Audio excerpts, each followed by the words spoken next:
subscribe to my YouTube channel, share it with your friends, and comment your thoughts. The last page was tomorrow. Mara should have felt relief. 3 days ago, she buried her sister. It was over.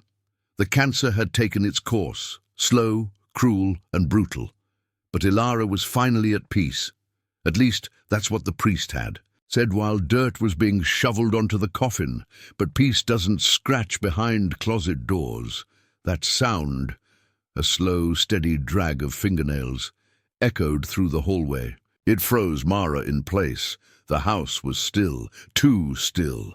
Her fingers tightened around a half-empty wine glass. The red liquid trembled, casting ripples like something beneath the surface was trying to rise. She stared down the hallway.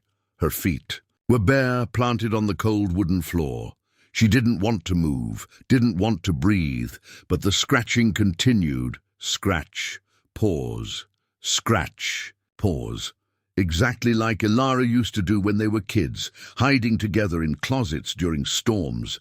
Mara whispered aloud, "Ilara's dead." The words sounded wrong, unconvincing. Even to herself, she stepped forward, one slow foot at a time. The hallway stretched out longer than usual. Familiar family photos on the walls looked wrong in the dim light, the smiles warped by the shadows. The sound was coming from the hallway closet. Mara reached out and touched the doorknob. Cold, icy, cold. She hesitated, her fingers trembling. For a moment she thought of calling someone. But who? No one came around since the funeral. No one had stuck around afterward, except the silence and the scratching. She opened the door. Nothing leapt out. No rats, no cats, no coats even, just an old shoebox. She recognized it immediately. It was Ilara's, decorated with tiny pressed flowers and stars drawn in gel pen. She hadn't seen it in years, not until the funeral. It was the exact same box Mara had placed inside Ilara's coffin, resting at her feet. Her stomach dropped. Her knees buckled slightly. She crouched, heart hammering. She didn't want to touch it, but her hand moved anyway, pulled by something deeper than fear. When she lifted the lid, the scent of lavender hit her. Ilara's scent. Underneath a folded scarf and a small charm bracelet was the journal. The black leather-bound journal Ilara guarded more fiercely than her own phone. The one she'd clutched to her chest, even in the hospital bed. Mara's eyes filled with tears. "This isn't happening," she whispered. "I buried this with you." The journal felt warm, as if it had just been held. Her fingers undid the ribbon carefully. The pages smelled like earth and ink and something else, something older. She opened to the last entries. The handwriting was unmistakably Ilara's, though the words had started to slant and curl more erratically toward the end. The final 3 pages caught Mara's attention. The dates, May 17th, May 18th, May 19. Mara froze. Today was May 18th.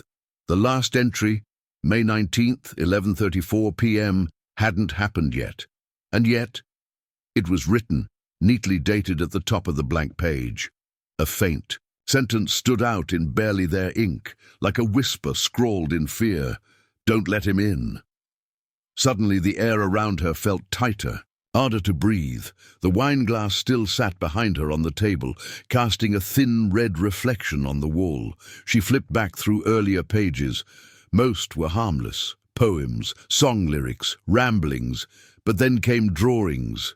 Strange, unsettling. Sketches, a spiral door with no handle, a woman crying blood, an eye hovering above a bed, a hand reaching from inside a mirror, and at the bottom of one page, a list of names. 6 of them had red X's through them. Only one was circled in red ink, repeatedly, Mara. Her name, beneath it in smaller print, "He's watching through her eyes." Mara dropped the journal. Her breath hitched. She backed away from it slowly, unable to take her eyes off that page. Then, clink, a sound from the kitchen. She spun. Her blood ran cold. The sound had been soft, a spoon hitting ceramic, like someone making tea. She hadn't made tea. She walked slowly, every footstep like a betrayal against her own instinct. Her house, their house, no longer felt familiar. The walls seemed thinner, the shadows longer. As she turned the corner into the kitchen, she saw it. 2 wine glasses. One was hers, still half full. The other, identical, untouched, sat on the opposite counter. She hadn't poured a second, she hadn't had company, and the front door, which she was certain had been locked, now hung wide open. Cold night air drifted in. The porch. Light buzzed softly. Outside, standing perfectly still at the edge of the porch, was a man. He wore a priest's collar. His hands were folded in front of him. His head tilted slightly, like he was admiring her. But his face... it was shadowed, even under the porch light. His features wouldn't stay still, as if the light refused to settle on them. Mara's heart slammed against her ribs. She didn't move. Neither did he. Then slowly he smiled. It was a wrong smile, too long, too even. His teeth were too straight, like a mask trying to mimic something human. "Ilara said you'd be stubborn," the man said softly. His voice was calm, kind even, but underneath it was something colder, something older. Mara's voice cracked as she stepped back. Who are you?" He stepped forward once, never blinking. "We still have time." He raised his right hand. In it was the second half of Ilara's journal. Mara's blood turned to ice.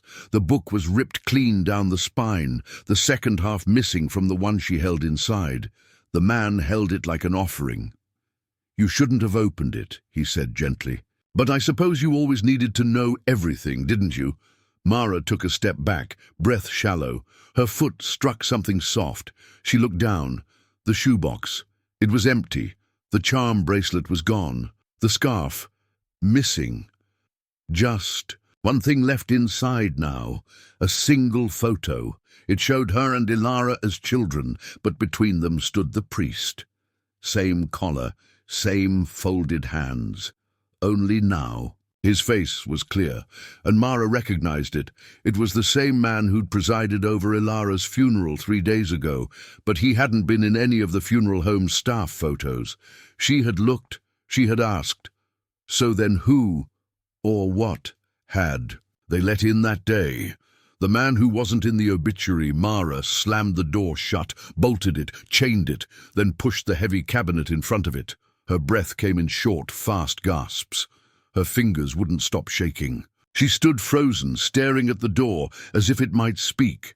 The man outside hadn't knocked, hadn't tried to come in. He just stood there, holding that journal like it belonged to him, smiling like he already knew how this would end. Mara turned and ran upstairs, journal in hand. She locked herself in her room.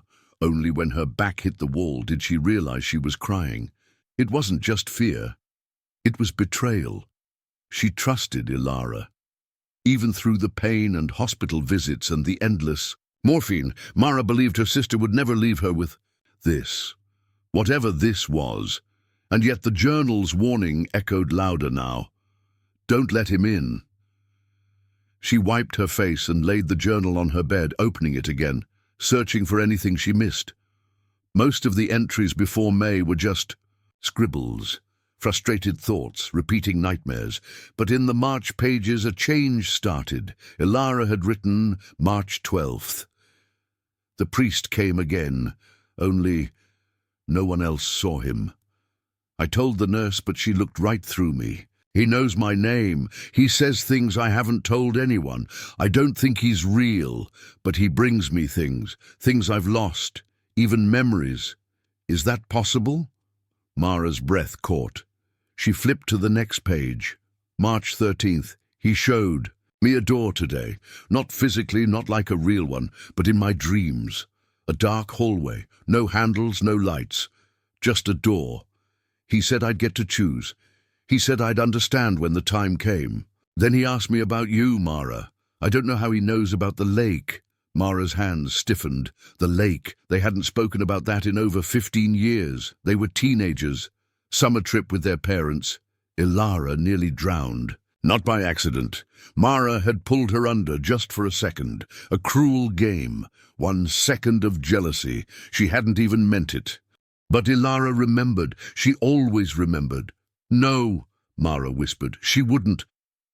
But the next entry answered her, March 18th. I saw the memory again. The water. Her hands. I'd buried it so deep. But he knows. He says every sister has a secret. I think he's right. But what he wants in return, it's not fair. It's not fair. There were symbols drawn under that entry. Circles, spirals, a shape like an open eye, split in half. Mara touched it gently. It stung. She jerked her hand back. Her fingertip was bleeding, just a pinprick. She stared at the page again. The ink had soaked into the fresh drop of blood, like it had been waiting. Downstairs, a soft knock. Then a voice. Mara, you left the door unlocked again. It wasn't the priest's voice. It was Ilara's. Mara's knees buckled. No, no, that was impossible. The journal was real. The coffin was real. She'd touched her cold cheek. She'd watched the casket disappear under the dirt. Ilara's dead, she whispered again, as if saying it would make it true. Then the knock again, louder.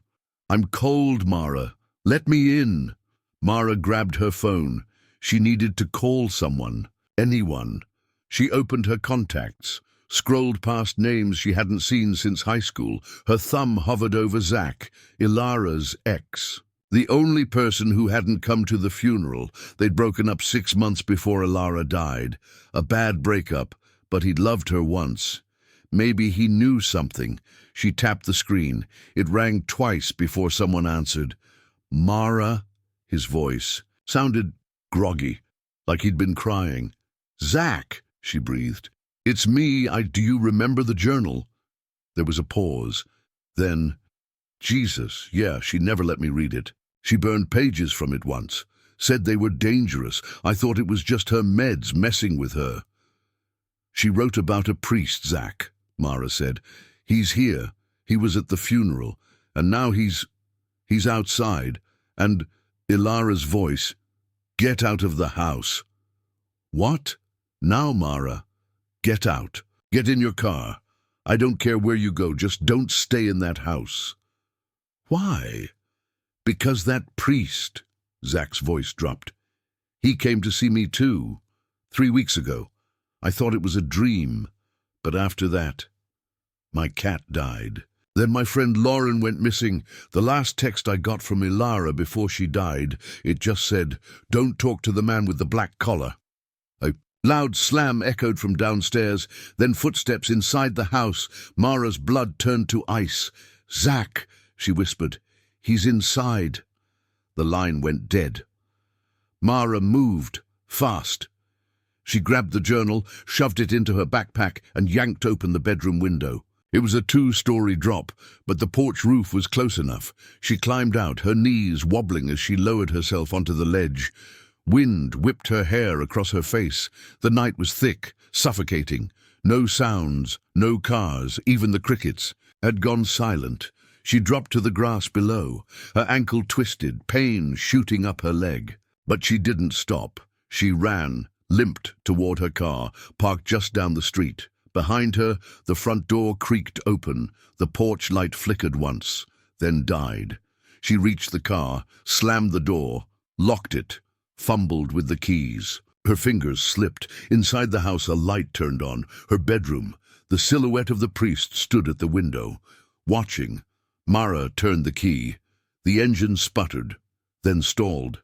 She tried again. Come on, come on! The car roared to life. She didn't look back as she sped off. She just drove, nowhere in particular, just away, away from that house, from the priest, from the memories clawing their way to the surface. She drove for 30 minutes, before pulling into a gas station parking lot. It was empty, except for a sleeping trucker in a pickup. The lights buzzed above her. She put the car in park and exhaled. Then she pulled out the journal. Something was different. The last page, The one dated May 19th, 11:34 p.m. wasn't blank anymore. Words had appeared, as if they'd been soaking in slowly. They read, "She ran, she always runs, but the door follows." By the time she reads this, he'll already be inside. Not the house, the memory. And beneath it, 3 final words. Open the lake. Mara stared, her throat dry. The lake, the memory, the one she buried, the one she never spoke of. He wasn't after her house, or even her body. He wanted that moment, that choice, that second where something unforgivable was done and never paid for. The door wasn't in her home. The door was in her guilt, and he was inside already. The door inside, the word lake sat on the page like an infection, bleeding through everything else. Open the lake. Mara closed the journal and threw it onto the passenger seat like it might burn her. The wind howled outside the gas station, whistling through the broken pump handles like a warning. This couldn't be real. It felt real. The pain in her ankle, the cold sweat on her neck. But maybe she was cracking. Maybe Ilara's death had tipped something loose in her brain. Except the page hadn't said, "Go to the lake." It said, "Open it." She wasn't even sure what that meant. You don't open a lake unless... She swallowed. Her stomach turned. Unless the lake was never water.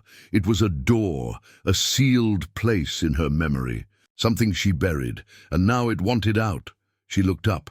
Her reflection stared back from the windshield, but not quite. The Mara in the glass looked older, hollow-eyed, lips moving, whispering something. Mara blinked, and it was gone. She picked the journal back up and flipped ahead. The remaining pages were blank, all but one. Tucked near the back, a folded scrap of paper had been taped in. Ilara's handwriting, shakier this time. "If you found this, you already let him in. He doesn't need a door. He is the door. You only see him when it's too late. The only way out is to go back, to where it started. To what you did. He feeds on unpaid debts, mine, yours, ours. Don't try to fight. He doesn't want your body. He wants the truth to hurt you enough to open the memory. Do that, and maybe he'll let you go." Mara sat in silence for a long time. Then she put the car in gear and drove back to where it began. The lake hadn't changed, still remote, still surrounded by black pine trees that leaned like they were eavesdropping. But the dock was gone. The old canoe shack collapsed in on itself. Vines clung to the sagging sign, Clearwater Campgrounds, Esther 1966, now closed permanently. Mara parked by the rusted chain blocking the entrance. A single bird shrieked overhead, then vanished into the trees. She stepped out into the cold, journal under one arm, flashlight in hand. Her boots crunched on dead leaves. Every step felt heavier. As she reached the edge of the lake, her breath caught in her throat. There it was, the bend in the shoreline where it happened. Summer, age 14. The water had been green. Her sister's laugh had echoed across the surface. Ilara had worn the blue one-piece with the flowers. Mara had been angry, for reasons she barely remembered now. Jealous of something stupid, a boy, a compliment, who knows? But in that moment, she'd grabbed her sister's ankle underwater, just a second, just long enough for Ilara to panic. Swallow water, start sinking. Mara had pulled her up seconds later, laughing it off. A joke, she'd said, but Ilara never swam again, and she never looked at Mara the same after that. "You remembered," said a voice behind her. Mara spun. The priest was standing at the water's edge, closer than he should have been. No footprints, no sound. Same black collar, same papery skin, but now his eyes looked like Ilara's, like he was her, in some impossible way. "No," Mara whispered, backing away. "You're not real. You buried the memory. But you didn't bury the guilt. I was a kid. It was a mistake. You didn't confess it. I didn't kill her. No, not then." He took one step forward. "But guilt is a slow rot. You let it grow. She tried to forgive you, but you let the silence eat her alive. Mara's flashlight began to flicker, then die. "Stay away from me," she said, raising it like a weapon, but the priest, or whatever he was, simply lifted a hand, and the lake shuddered. The surface rippled outward, like something had dropped into it from below. Then came the smell: salt, decay, rot. Bubbles rose, the water darkened, shapes moved beneath. A door surfaced, not wood, not metal, something organic. It pulsed like a heart, veins, knobs shaped like teeth. Mara stared, frozen. "It's not the lake," the priest said. "It's your mind. And this is where you sealed it all." She couldn't breathe. "You want to be free?" he whispered. "Open it. No, open it and step through, or you'll never leave." The journal burned hot in her hand. She looked down. The ink was running. A final line had appeared. "The only way out is in." Mara stepped forward, one step, then two. The water didn't resist. It was warm, too warm, like blood, like breath. Her boots sank into the sludge. She reached the door. The surface rippled. A hand slammed up against it. Ilara's face, pale, bloated, pushed against the other side. Her eyes wide, mouth open, screaming. Mara dropped the journal and screamed back. The priest was gone. Only the door remained, and Ilara, or her shadow, waited. Mara touched the knob. It turned, and the door opened. The memory that bit back Mara stepped through the door, and the lake swallowed her. Not the water, not the cold, the moment. Her lungs burned, but not from drowning, from remembering. The world reassembled itself in pieces. Like a jigsaw puzzle someone soaked in gasoline and lit on fire. First came the sound, children laughing, then the sun, warm, syrupy. Summer heat clung to her skin. A pier, wood creaking. Ilara's voice shouting, "Bet you won't jump!" Mara blinked. She was 14 again, and Ilara was alive, standing at the edge of the dock, grinning. That ridiculous floral swimsuit clinging to her bony frame. Wet curls stuck to her cheeks. The moment replayed itself like a dream, with teeth. Mara looked down. She was holding a towel. Not the journal, no flashlight, no boots. Her hands, smaller, teenaged, trembling. What the hell? "Come on, Mara!" Ilara shouted. "Jump already!" Mara's throat tightened. This wasn't just a memory. It was a trap. Because somewhere, beneath all this, was him. She didn't jump. Instead, she turned and walked, back toward the cabin they'd shared that summer.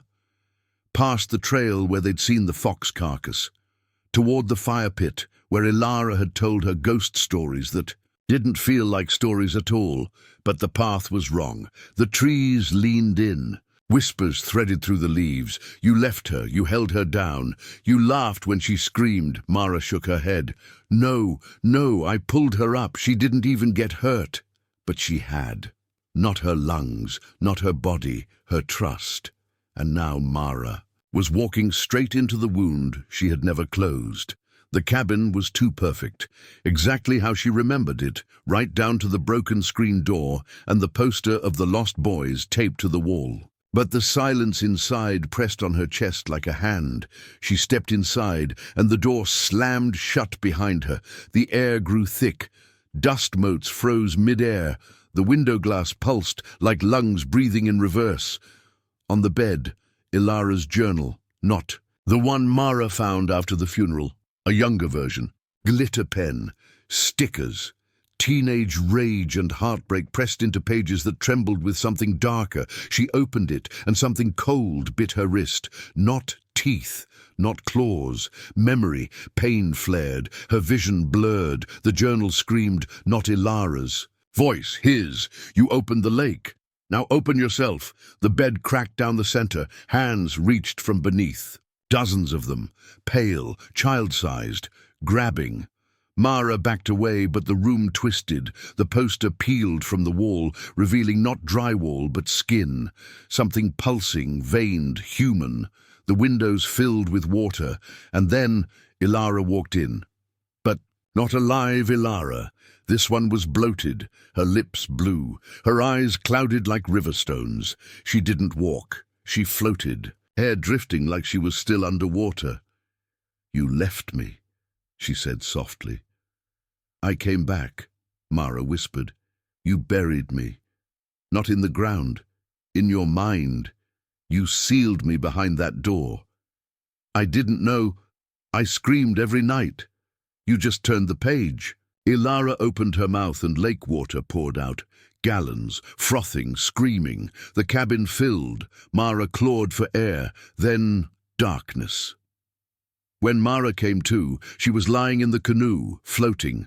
The lake around her was mirror smooth. No ripples, no moon, just black. Her body felt heavier, older, back in her adult form. The journal floated beside her, dry as bone, on its cover in wet finger paint. Tomorrow is almost here. She paddled toward the far shore. The camp was gone. So was the dock. Instead, a house, her childhood home, but burned, charred black. Roof half collapsed, windows broken, no fire trucks, no police tape, just rot and silence. Mara's legs trembled. As she stepped onto the porch, the front door was already open. Inside, time had come unglued. Family photos hung crooked, faces scratched out. The smell was sour, like milk left in heat.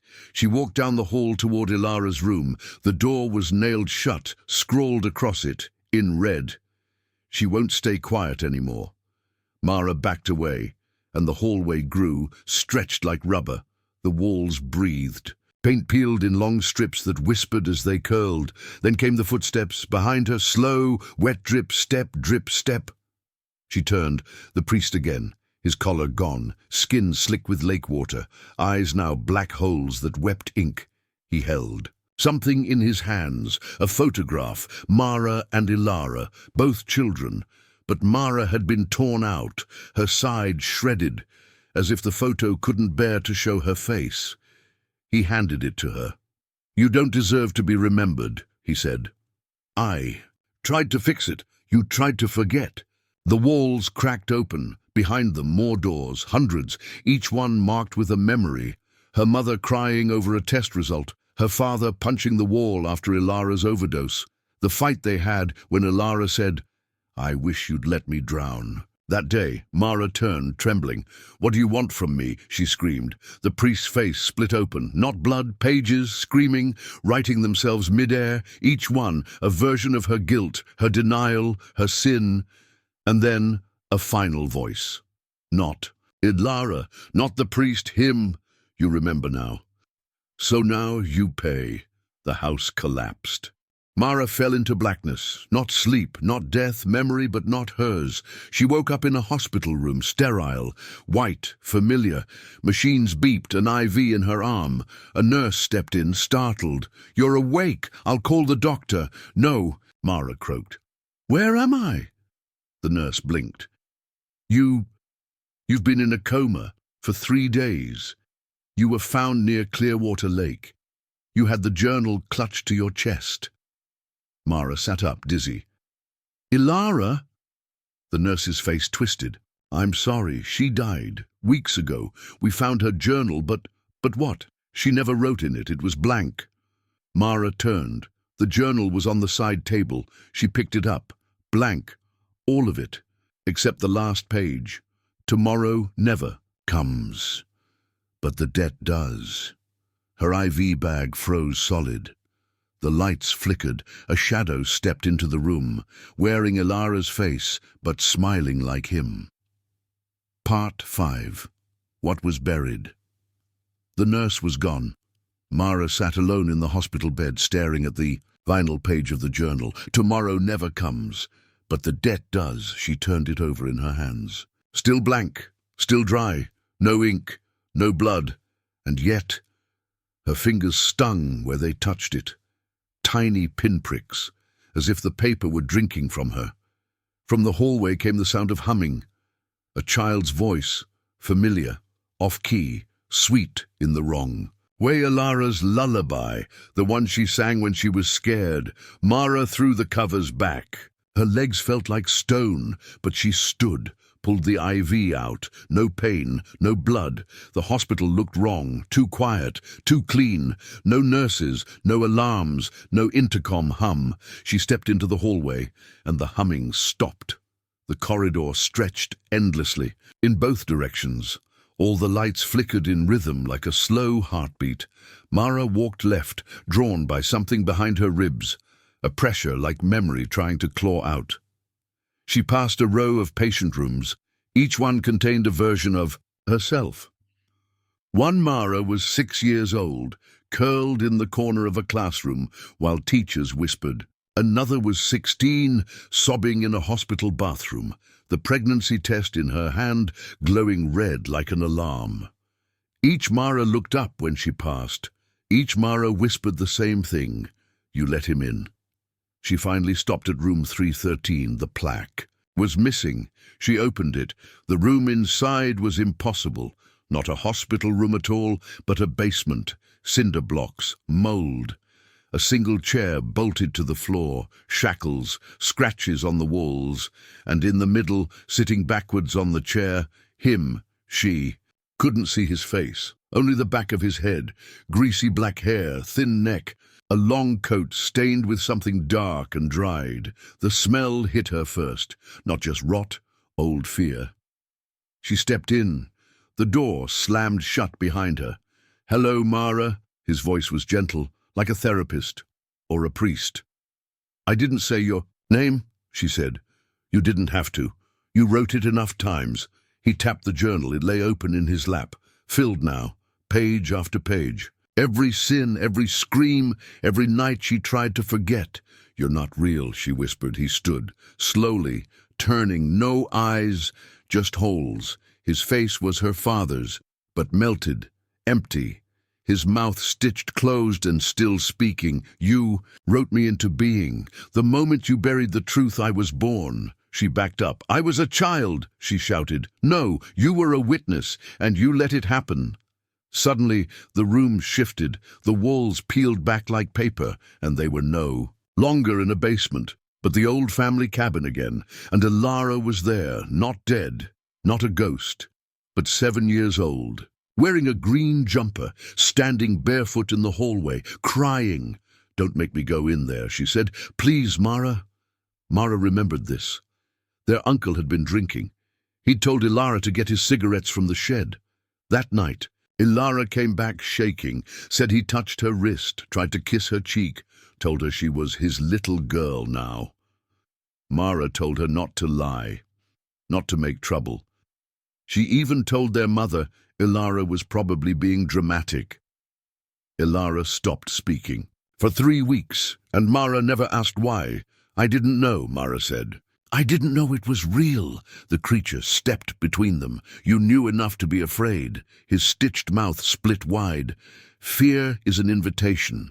Mara fell to her knees. I was scared, she whispered. I thought if I ignored it, it wouldn't be true. But truth doesn't care what you ignore, he said. It rots, festers, breeds. The floor beneath her buckled, and she was back in the lake, but this time not alone. Ilara floated beside her, eyes open, arms outstretched. You wrote your story, she said softly.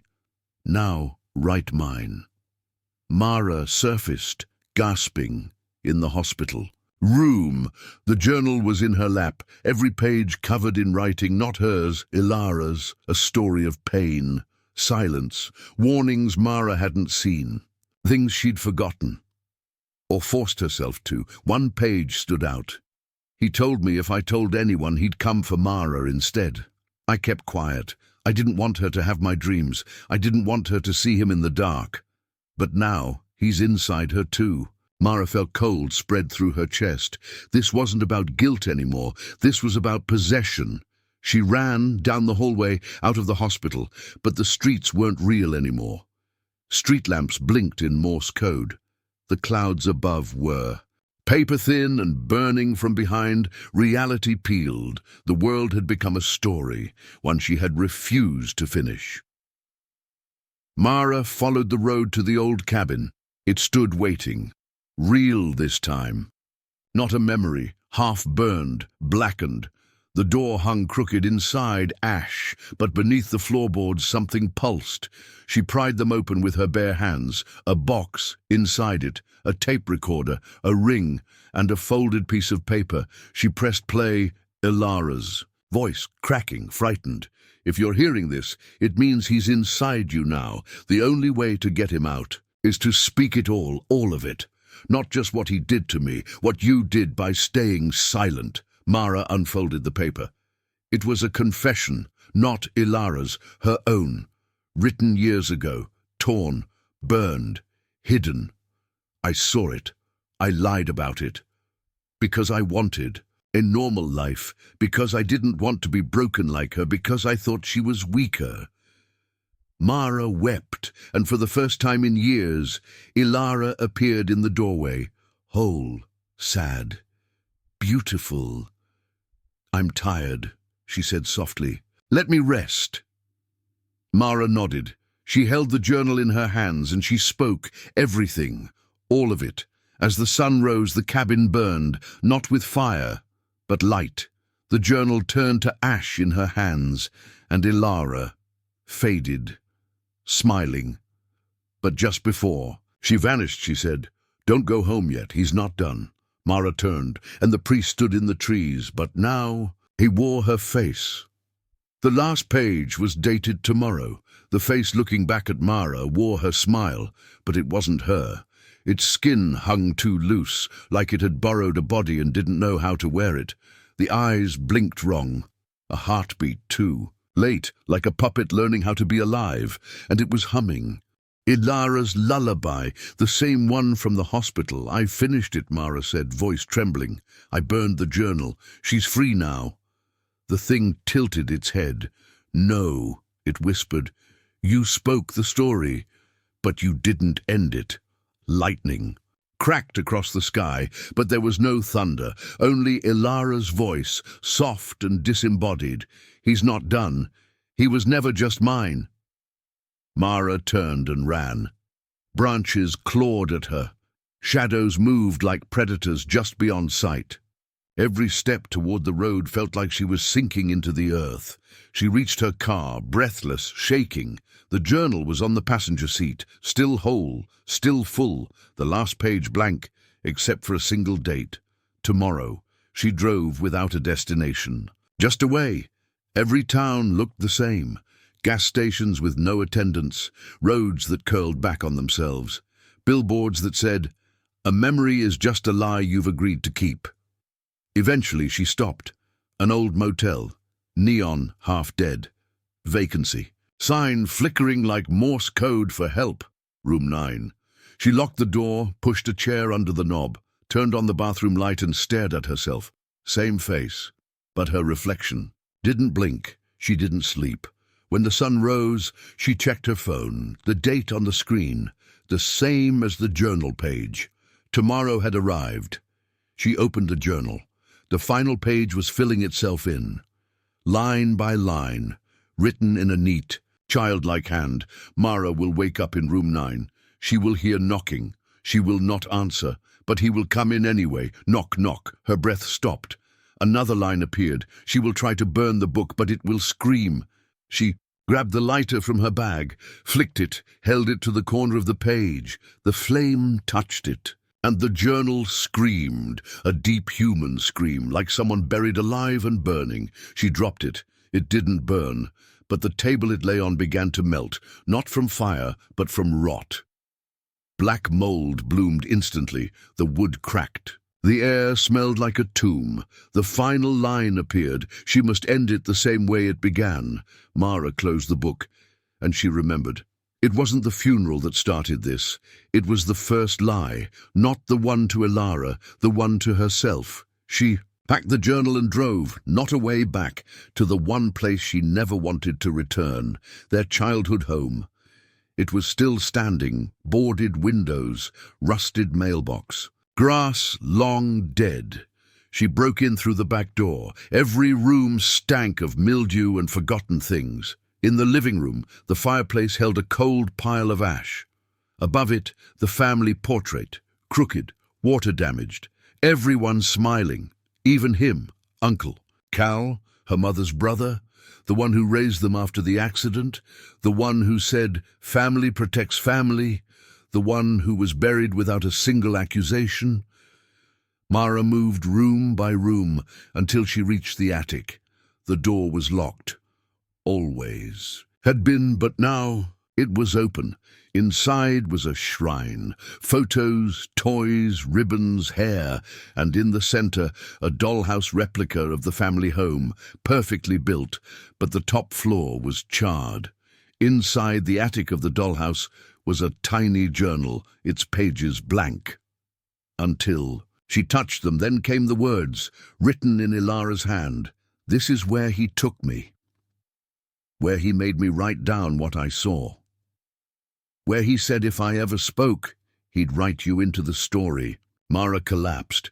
She screamed, punched the wall, tore the shrine apart, but the journal in her pocket stayed intact, always intact. From behind her, a voice, soft, tired. "Ilara." "You can't kill the book," she said. "You have to write the last word." Mara turned. Ilara stood in the doorway, but not ghostly, just whole, human, pale but real. "I thought you were free," Mara whispered. "I'm waiting," she said, "but I won't leave until you finish it. I don't know how." "You do." Ilara stepped aside, and Uncle Cal walked in. His suit was rotting. His eyes were sewn shut. His fingers blackened at the tips. He didn't speak. He only opened the journal to the final page and handed Mara the pen. Mara wrote one word, and the house shook. The portrait above the fireplace burst into flame. The shrine collapsed. The dollhouse cracked in two, and Uncle Cal began to scream, not like a man, like every voice that had ever been silenced. Mara grabbed the journal and ran. The house collapsed behind her. She stood in the street, clutching the book, and for the first time it was empty. Every page, even the cover, had burned away, just ash in her hands. The next day, Mara visited Ilara's grave. This time, she sat for hours, talking, not begging for forgiveness, just remembering. The lake, the summers, the stories they told under the blanket, the promises they made. "I didn't protect you," she said, "but I'll make sure no one forgets you." She buried the ashes of the journal beneath the headstone, and when she looked up, Ilara was gone. This time, truly. That night, Mara sat down at her computer. She opened a blank document and began to write. Not a journal, a testimony. She named every man who'd ever been protected by silence. Every woman who'd been forced to carry their story alone. Every child who'd been told, "Don't make trouble." She wrote until her fingers ached, and when she finished, she didn't feel healed, just honest. One final moment, days later. In the quiet of her apartment, a package arrived, no return address. Inside, a journal, blank, untouched, and on the last page, "The story ends when you do." Mara stared at it, smiled sadly, and lit the match. Final line. She thought the story was over. But some ink never dries. The end.